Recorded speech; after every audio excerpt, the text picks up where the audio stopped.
Die tweede oorgrenskruising uit Tell Us About Fichtenhorst deur Hans Hart. Dit was 'n kourige aand in September 1951, toe ek by die laaste dorp in die Sowjetgebied van Oost-Duitsland van die trein wat weswaarts gereis het, afgeklim het. Ek het dankbaar opgekyk na die donker wolke in die lug bokant my. Dit was net die regte weer om ongesiens oor die grens terug te glip na die vrye Duitsland toe. Ek het 'n dof verligte kafee opgesoek. Daar, terwyl ek rustig limonade in klein teegies gedrink het, terwyl ek gewag het dat dit donker moes word, het ek die paar dae wat ek by my ouers en broer deurgebring het, herleef. Ons eerste familiereunie in meer as 7 jaar. My ouers se armoedigheid het my bedroef. Toe hulle in 1945 voor die Sowjet weermag moes vlug, het hulle al hulle besittings verloor en is daarna in die dorp waar hulle nou gewoon het, platgeloop en deur die rooi gety oorrompel. Om terug te kon keer na Fichtenhorst, ons geboortedorp, was ondenkbaar en verbode. Dit was nou deel van kommunistiese Pole. Sedert ek in 1948 uit 'n krygsgevangenekamp in Brittanje vrygelaat is, het ek in Wes-Duitsland gewoon.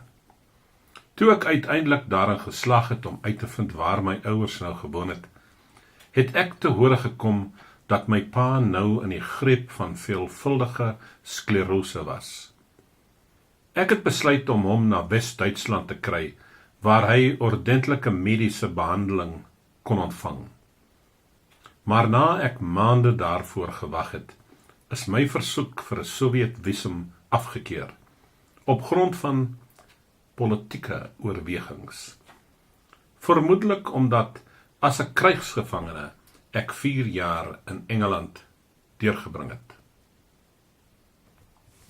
In Mei 1951 het ek probeer om in Oos-Berlyn in te glip, om my ouers te besoek, maar ek is by die grens voorgekeer en teruggestuur met my paspoort, waarop daar gestempel was, onwettige oorgrenskruising.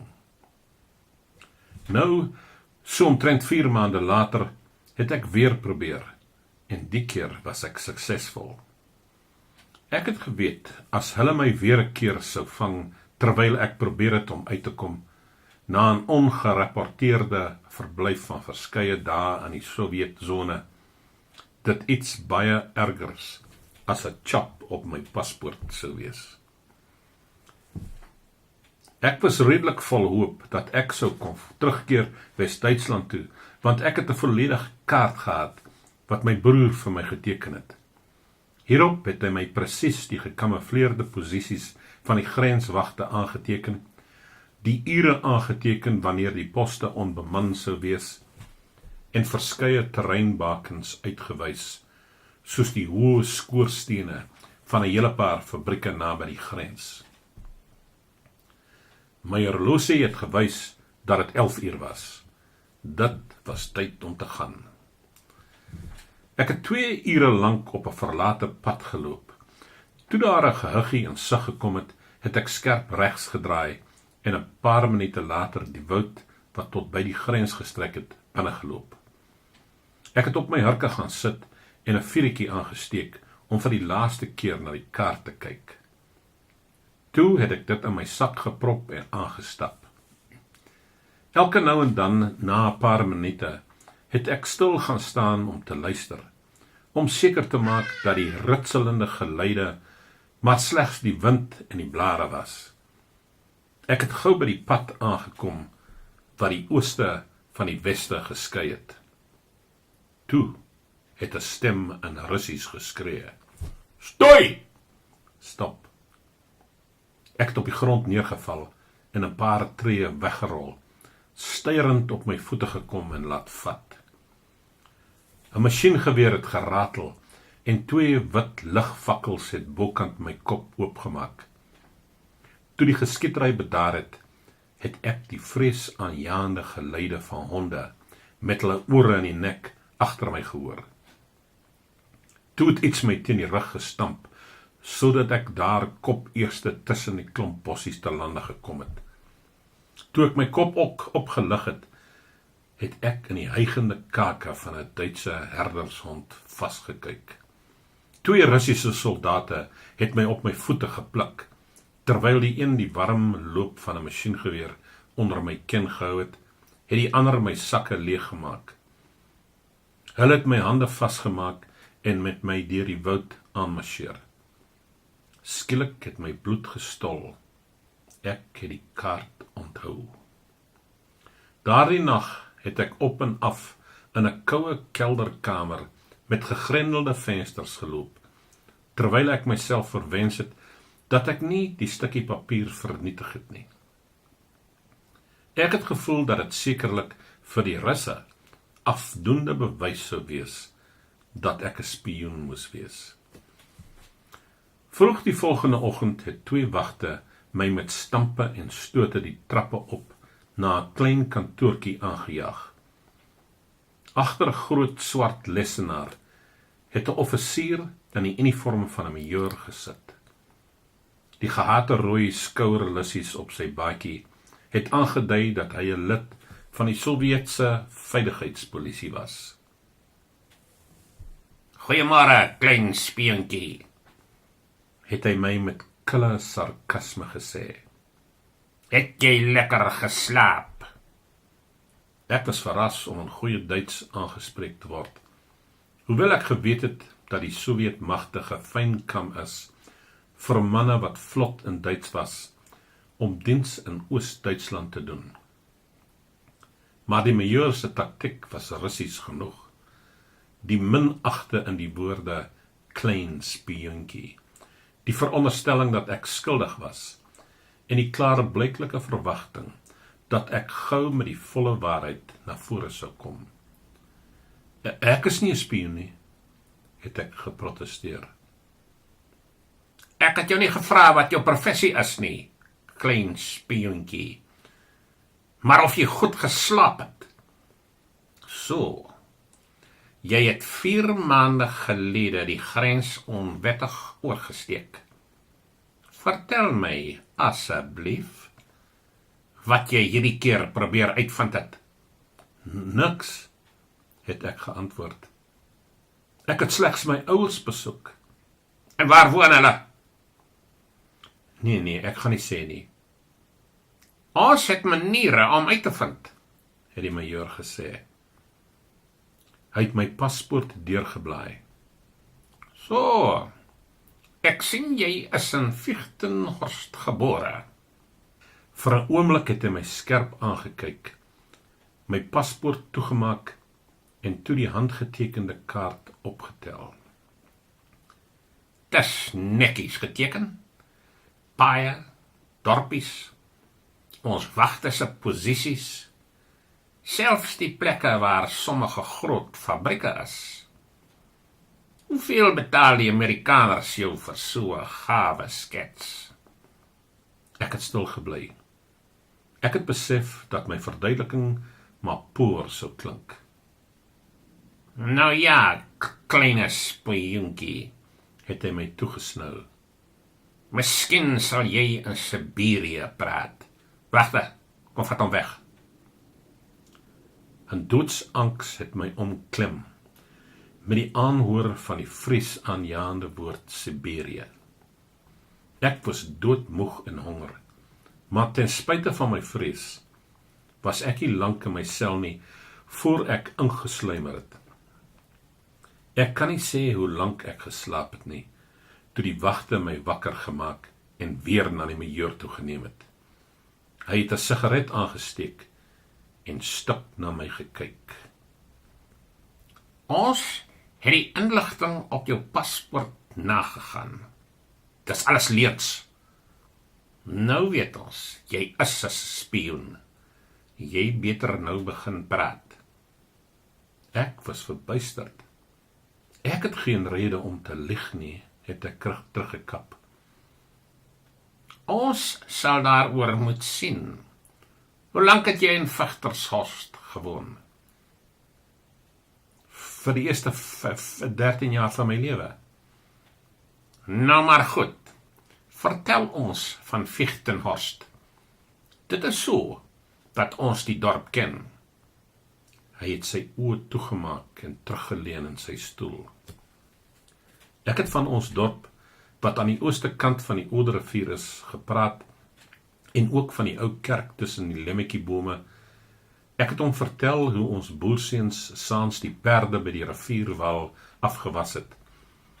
Ek het oor die dorpspriester gepraat, en van die plaaslike onderwyser se tekortkominge, en van my ouma, wat 'n groot plaas gehad het. Haar goeie dade het van haar 'n geliefde persoon gemaak. Terwyl ek gepraat het, het die majoor se gesig 'n houtmasker gebly. Toe ek gestop het, het hy sy oë oopgemaak en gevra: Dan het jy ook seker vir Wolfgang Loiters, Magda Fürst en Walter Korb geken. Ek het gewonder wat 'n duiwelse spel hy besig was om met my te speel. Ek kon nie sulke mense my tyd in die dorp onthou nie. Of die boer Stolpel, Ignas Stolpel, het hy weer aangegaan. Ja, ek het hom geken. Ken jy hom, majoor? Bly stil, sy stem was kras. Ek vra die vraag. Vertel my wat jy weet van Stolpel. Goed. Hy was die armste boer in Vechtenhorst. Sy grond was so sleg, dat selfs die onkruid nie wou groei nie. Almal was jammer vir hom, want hy het so hard gewerk. Hy het nooit gekla nie, en hy was te trots om bystand te aanvaar. Vrou Stolpel het elke dag hard op die landerye gewerk, en so ook Josef, dit was sy seun. Sy pa het die seun hard gedryf, net so hard soos hy homself gestoot het. Niemand het gedink dit was onregverdig nie. Dit was maar die lot van die meeste seuns op die dorp. Toe hy 16 jaar oud geword het, het Josef die huis verlaat. Die mens het gesê dat hy suid na Tsjechoslowakye gegaan het, maar niemand was seker daaroor nie. Ek het 'n rukkie stil gebly, terwyl ek onthou het hoe jammer ons almal vir die Stolpels gevoel het. Gaan aan, het die majoor beveel. Ek het hom vertel hoe die arme boer verander het, na hy sy seun verloor het. Hy het teen die dorp gedraai, geweier om selfs die misdiens by te woon, en sy vrou verbied om te gaan. Die mense het gesê dat op Sondag, wanneer die klokke gelei het, sy bitterlik geween het, want sy was diep godsdienstig. Hoekom wou hy haar nie laat gaan nie, het die majoor gevra. Hulle het gesê dat sy seuns, dat sy die seuns kant gekies het, en dat dit Stolpel bitter gemaak het. Hy wou haar nie toelaat om met mense te praat nie. 2 jaar na haar seun weggeloop het mevrou Stolpel gesterf. Haar man het in sy werksklere na die begrafnis toe gegaan. Toe het hy teruggekeer na sy landerye toe, en tot laat daardie aand gewerk. Hy het stiller en vyandiger as voorheen geword. Ek het 'n oomblik stil gebly. Wil jy ek moet aangaan, majoor? Ja! Ek het hom vertel dat my ouma die vereensaamde man wou help. Sy het hom 'n goeie stukkie grond aangebied in ruil vir sy barre land, maar hy het net sy kop geskit en verder aangegaan met sy werk. En toe het hulle hom eendag daar gevind waar hy geval het. Hulle het hom inderhaas na die naby geleë dorp se hospitaal geneem. Hy het 'n aanval van beroerte gehad. Sy plaas is op 'n vendusie verkoop, maar dit het nie eers genoeg geld ingebring om sy hospitaalkoste te dek nie. Toe dit lente geword het hy teruggekeer. Het ek voortgegaan. My ouma het hom raakgeloop waar hy op sy ou plaas rondgedwaal het en hom teruggelei na haar huis toe. Sy het die ou man 'n kamer gegee en na hom omgesien. Hy het selde gepraat, nie eers om haar te bedank nie, maar hy het alles in sy vermoë gedoen om sy daaglikse brood te verdien. Deur my oë, die oë van 'n seun, het hy baie oud gelyk met sy wit hare en waggelende skrede. Aan die begin was ek 'n bietjie bang vir hom. Toe op 'n dag, toe ek probeer het om my eerste visstok te maak en 'n gemors daarvan gemaak het, het hy dit uit my hande geneem. Hy het dit besonder knaphandig reggemaak en dit aan my teruggegee. Dit het hy alles gedoen sonder om 'n woord te sê, maar tog met 'n sagmoedigheid wat my vrees weggeneem het. Daarna was daar 'n onuitgesproke, stilswygende vriendskap tussen ons. Toe hy oorlede is, het my ouma sy vrou se gebedeboek gevind, wat aan die binnekant van sy matras vasgewerk was. Binne-in was 'n gekrapte nota. Pa, ek gaan nou weg, en ek sal nooit weer terugkom nie. Ek gaan weg, want pa het my nie lief nie. Wees asseblief goed vir ma. Dit was geteken Josef. Glo jy nou dat ek van Fichtenhorst afkomstig is? Ek was klaar en 'n bietjie verleë, want ek het myself toegelaat om 'n bietjie deurmekaar aan te hou praat oor die ou man. Die majoor het nie geantwoord nie. Gaan terug na jou sel toe, het hy bars beveel. Toe ek omgedraai het om te gaan, het hy die kaart opgetel. Onhuts het ek besef dat hy my kans gegee het om te verduidelik waarom ek die inkriminerende stukkie papier gehad het. En daar was mense wat gevonnis is tot van 5 tot 10 jaar dwangarbeid op gebrekkige getuienis van spionasie. Ek het in sy struik getrap. Die feit dat hy nie die kaart genoem het nie, was genoeg vir my om te glo dat hy klaar sy besluit geneem het. Verdwaas deur uitputting en wanhoop, het ek deur die nag geslaap. Vroeg die volgende oggend het 'n wag my wakker gemaak met: "Maak jouself reg." So, die oomblik het aangebreek. Ek was verslae en vol vertwyfeling. "Ons gaan jou na die westerse gebied neem," het die wag gesê. Terwyl ek 'n uur lank tussen die twee wagte gestap het ek die hele tyd verwag dat ons gaan terugdraai. Ek was seker dat dit 'n een of ander wrede poets was.